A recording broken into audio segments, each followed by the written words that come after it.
Hey everyone, welcome to this quick tutorial on how to make a brochure on Google Slides in 2025. Whether you're a student promoting an event, a business owner sharing info, or just getting creative, Google Slides is a free and easy tool that lets you design professional-looking brochures right from your browser. By the end of this video, you'll have all the steps to create one yourself.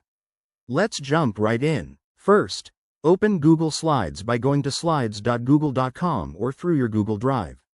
Once you're there, start a new presentation by clicking on Blank, or search the template gallery for Brochure to save time. In 2025, Google has updated its templates, so look for modern designs with built-in layouts. Next, set up your brochure layout. For a classic trifold brochure, go to File, Page Setup and choose a custom size, like 8.5 by 11 inches for letter paper. Then, in the slide view, divide your slide into 3 equal columns using the grid lines or by inserting a table. This will help you visualize the folds. Now, add your content. Use the text box tool to insert headings, subheadings, and body text. Keep it engaging and concise.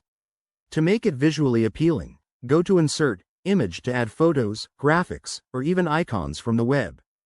Don't forget to include your contact info or call to action on the back panel.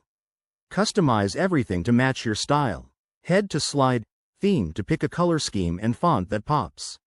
You can also add shapes, lines, or backgrounds from the Insert menu for a polished look. In 2025, Google Slides has new AI features, so try the Explore tool for design suggestions. Once you're done, preview your brochure by switching to slideshow mode. Then, go to File, Download greater than PDF document to export it. This makes it easy to print or share digitally. And there you have it, your very own brochure. This method is simple, cost-effective, and perfect for beginners. Give it a try and experiment with different designs. If you found this helpful, like and subscribe for more tech tips. Thanks for watching, and see you in the next video.